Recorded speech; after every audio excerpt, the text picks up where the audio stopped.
माननीय सदस्य श्री श्रीकांत शिंदे जी।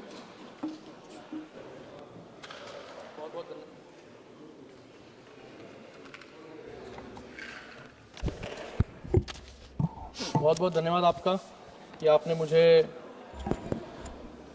इस महत्वपूर्ण विषय पर अपनी बात रखने का मौका दिया। आज हम इलेक्टोरल रिफॉर्म्स पर बात कर रहे हैं। मैं अपनी पार्टी शिवसेना की तरफ से इसकी पूरी तरीके से समर्थन करता हूँ। आज 9 दिसंबर के दिन 79 साल पहले भारत की संविधान सभा पहली बार बैठी थी। उस दिन उनके सामने एक ही लक्ष्य था, एक ऐसा भारत बनाया जाए जहां जनता ही जनार्दन हो। 1946 में चर्चा इस बात पर की थी कि वोट का अधिकार किसे मिले, और आज 2025 में चर्चा इस बात पर है कि उस वोट का सम्मान कैसे सुरक्षित रहे। और इसी वोट के सम्मान के लिए सबसे जरूरी है एसआईआर और इलेक्टोरल रिफॉर्म्स, जो आज जिस पर हम लोग चर्चा कर रहे हैं। महोदय, आज जब चर्चा इलेक्टोरल रिफॉर्म्स की हो रही है तो ये चर्चा सिर्फ बदलाव की नहीं है, ये चर्चा है इस देश के 75 साल के इतिहास की। कैसे इस देश का लोकतंत्र हर चुनाव के साथ मजबूत होता गया। आज 9 दिसंबर है वो दिन जब इसी संसद में इस देश की संविधान सभा की सबसे पहले बैठक हुई थी, और आज 79 वर्षों के बाद उसी दिन हम इलेक्शन रिफॉर्म्स के बारे में चर्चा कर रहे हैं। आज अगर दुनिया भारत को लोकतंत्र की जननी मानता है तो उसका एकमात्र कारण हमारे चुनाव है। ये वो शक्ति है जो हर 5 साल में एक आम नागरिक को यह अधिकार देती है कि वह देश की बागडोर किसे सौंपना चाहते हैं, ये डिसाइड करने के लिए। मैं नमन करता हूं हमारे संविधान निर्माताओं की उस सोच को जिन्होंने आजादी की पहली सुबह से हम सबको बराबर का अधिकार दिया। महोदय, अमेरिका जैसे विकसित देश को महिलाओं को वोट देने के अधिकार के लिए उनको 144 साल लग गए, लेकिन भारत ने पहले दिन से ही ये तय किया था कि चाहे वो उद्योगपति हो या खेत में पसीना बहाने वाला किसान, चाहे वो पुरुष हो या महिला, सबको वोट का अधिकार मिलेगा। यह समानता ही हमारे सबसे बड़ी ताकत है। आज जब हम यहाँ इलेक्टोरल रिफॉर्म्स पर चर्चा कर रहे हैं तो हमें याद रखना चाहिए कि सिर्फ हम कुछ सांसदों को चुनाव जीतने या हारने के बारे में यहाँ पर चर्चा नहीं कर रहे हैं, हम चर्चा कर रहे हैं पूरी प्रक्रिया पर। यह चर्चा इस देश के 140 लोगों के भविष्य को सुरक्षित करने के बारे में है। यह सुधार इसलिए जरूरी है ताकि कतार में खड़े आखिरी व्यक्ति को भरोसा इस व्यवस्था पर हो और मजबूत हो सके। यह चर्चा उन 140 करोड़ उम्मीदों के बारे में है जो हर 5 साल बाद इस भरोसे के साथ घर से निकलते हैं कि उनका एक वोट इस देश की तकदीर बदल देगा। हम बैलेट पेपर से ईवीएम तक आए।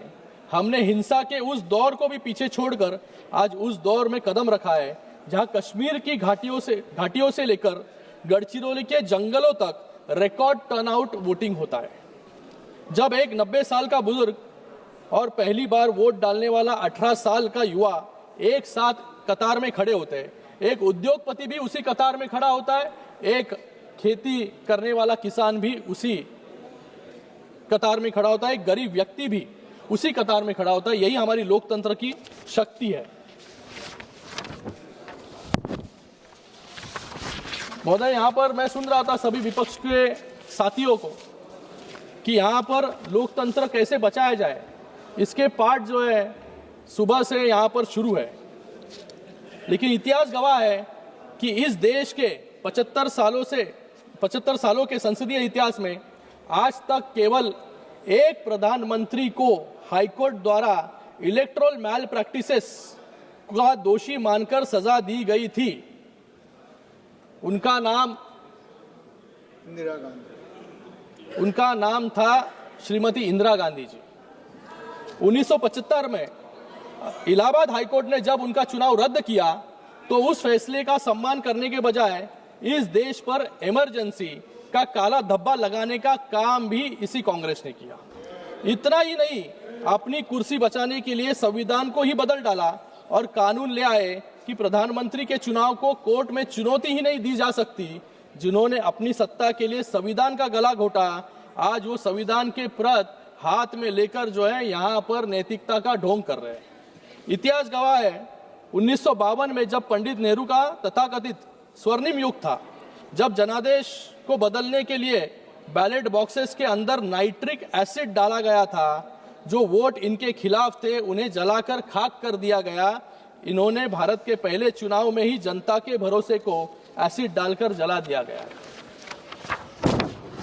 इनका सबसे बड़ा पाप, अभी यहाँ पर कुछ वक्ता डॉक्टर बाबा साहेब अम्बेडकर जी के बारे में बात कर रहे थे, लेकिन वही डॉक्टर बाबा साहेब अम्बेडकर जी को संविधान संसद में पहुंचने से रोकने का काम भी इसी कांग्रेस ने किया।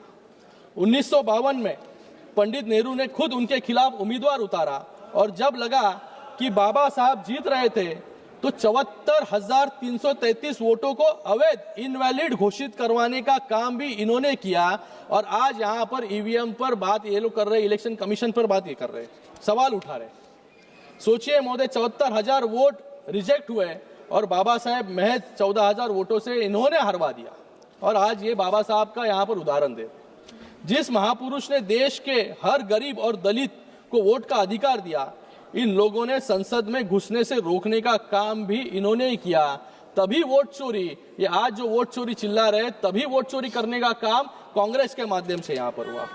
आप जरा इनके आधुनिक युग पर आते। 1989 का चुनाव और सीट थी अमेठी, जहां से तत्कालीन प्रधानमंत्री चुनाव लड़ रहे थे। वहां खुलेआम बूथ लूटे गए, लाठियां चलाई, पाप का घड़ा इतना भर गया कि चुनाव आयोग को सबूत दिखाने के बाद 97 पोलिंग स्टेशनों पर रीपोलिंग का आदेश देना पड़ा। जिस देश के प्रधानमंत्री के खुद की सीट पर निष्पक्ष चुनाव न हो सके, वो आज लोकतंत्र का पाठ जो है यहाँ पर सभी को पढ़ा रहे। यहाँ पर मैं टीएन शेषन जी का भी उदाहरण देना चाहूंगा कि टीएन शेषन जी जो एक निष्पक्ष अधिकारी थे, उनको रातों रात कानून बदलकर उनके पर जो है काटने का काम भी इन्होंने किया।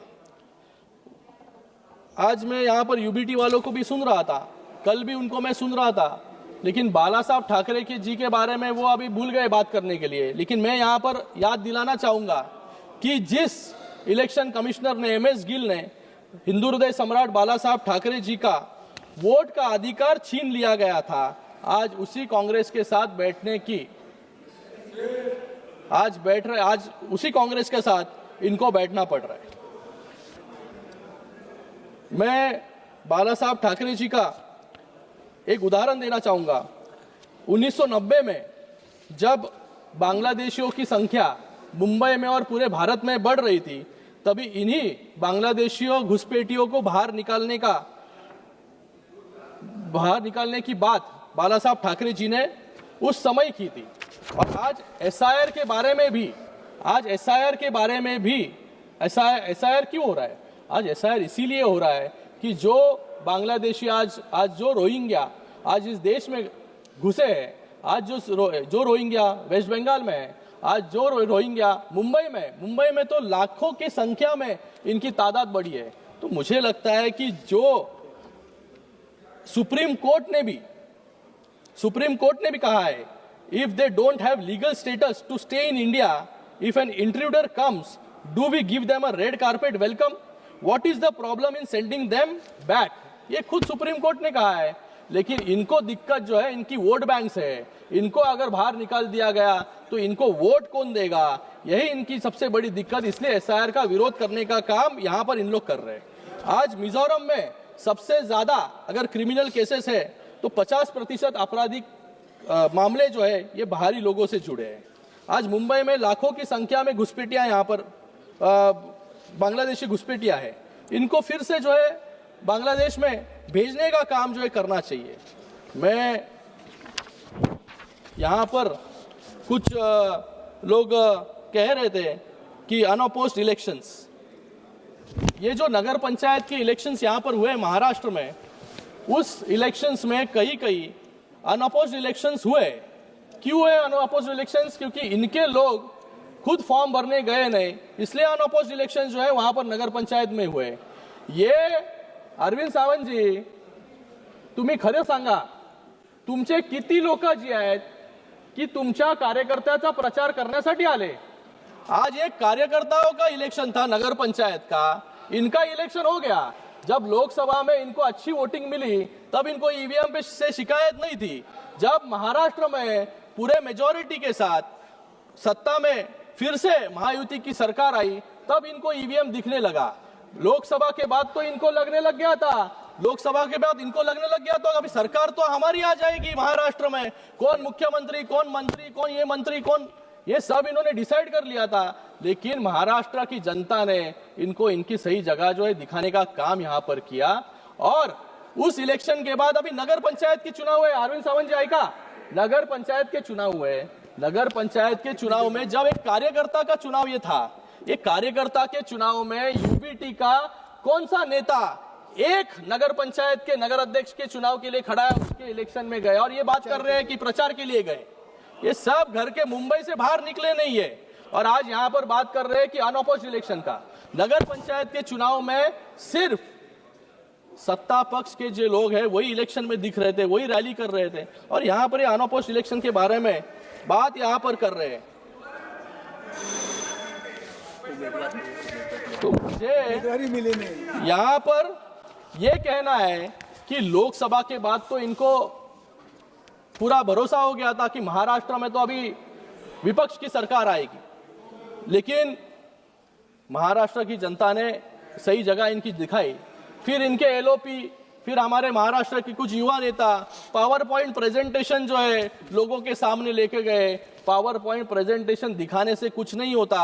आप अगर उतना रिसर्च खुद की हार में अगर क्यों हारे इसके बारे में करते तो आपको जो है जवाब मिल जाता है यहाँ पर। तो जवाब देने का काम जो है सरकार जनता ने यहाँ पर किया है। तो मुझे यहाँ पर किसी पे ज्यादा टीका टिप्पणी करनी नहीं है, लेकिन इनको, इनके नेताओं को, इनको खुद को भी समझना होगा कि जब स्थानीय चुनाव है या और कोई चुनाव है वहां पर नेताओं को जो है कार्यकर्ताओं के पीछे खड़ा रहने का काम, तभी तो जाके चुनाव जीतेंगे। इनके नेता तो जब चुनाव होते हैं तभी बाहर चले जाते हैं। ये चुनाव कैसे जीतेंगे? और चुनाव हारने के बाद ईवीएम पर दोष लगाने का काम, इलेक्शन कमीशन पर दोष लगाने का काम यहां पर कर रहे हैं। मैं यहां पर कुछ सुझाव जो है रखना चाहूंगा।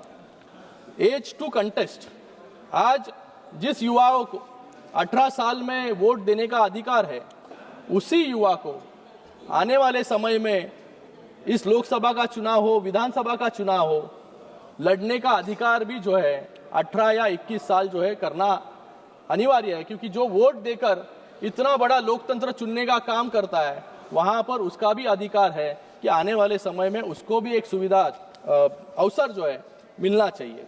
वन नेशन वन इलेक्शन पे हम लोग यहाँ पर बात कर रहे हैं कि आए हर साल मतलब 5 साल में इतने इलेक्शंस हो जाते हैं कि लोकसभा हुआ, फिर विधानसभा खत्म कराओ, विधानसभा, फिर नगर पंचायत, फिर महानगर पालिका, फिर जिला परिषद, ऐसे हमेशा जो है पूरे 5 साल इलेक्शन ही चलता रहता है। वन नेशन वन इलेक्शन पर सरकार काम कर रही है। मैं सरकार का भी धन्यवाद अदा करता हूँ कि जल्द से जल्द ये रिफॉर्म लेकर आए जिससे एक ही बार सभी इलेक्शंस जो है यहाँ पर हो। फिर उसी के साथ में कॉमन इलेक्टोरल रोल, हर इलेक्शन के लिए, लोकसभा के लिए एक अलग इलेक्टोरल रोल, विधानसभा के लिए एक अलग इलेक्टोरल रोल, नगर पंचायत के लिए अलग इलेक्टोरल रोल, म्यूनिसिपल कॉर्पोरेशन के लिए अलग, ये तो मानेंगे आप, म्यूनिसिपल कॉर्पोरेशन के लिए अलग इलेक्टोरल रोल। मुझे लगता है एक कॉमन इलेक्टोरल रोल सबके लिए, सभी इलेक्शंस के लिए होना बहुत जरूरी है। अभी हमारा महाराष्ट्र का चुनाव चल रहा है, उसके अंदर कई दिक्कतें, कई टेक्निकल डिफिकल्टीज जो है आई है। जब इलेक्टोरल रोल जो है वो सेपरेट किया जाता है तभी कई नाम जो है, यहाँ अभी टेक्नोलॉजी भी आ गई है इसलिए हमें पता चलता है। पहले जो है हमें फिजिकली ढूंढना पड़ता था, लेकिन इस पर भी आने वाले समय में धीरे धीरे जो है क्या हम लोग बदलाव कर सकते हैं, ये सिस्टम को और कैसे स्ट्रेंथन कर सकते हैं जिससे एक ही इलेक्टोरल रोल सभी इलेक्शंस के लिए हो। फिर उसी के साथ में सर मैडम, रिमोट वोटिंग का अधिकार, जो प्रवासी मजदूर हैं, जो प्रवासी मजदूर अपना वोटिंग का अधिकार मतलब उनको वोट देने में दिक्कत होती है, उनके लिए एक रिमोट वोटिंग सिस्टम की व्यवस्था भी यहाँ पर करनी बहुत ज़रूरी है। और इसी के साथ में मैं आज इस इलेक्टोरल रिफॉर्म पर चर्चा करने का आपने मुझे मौका दिया। मैं सरकार का बहुत बहुत धन्यवाद यहाँ पर करता हूँ कि आज एक बड़ा रिफॉर्म जो है ये भारत देखने जा रहा है आने वाले समय में, और हमारा लोकतंत्र इससे मजबूत होगा। आपका सबका मैं महोदय आपका बहुत बहुत यहाँ पर धन्यवाद अदा करता हूँ।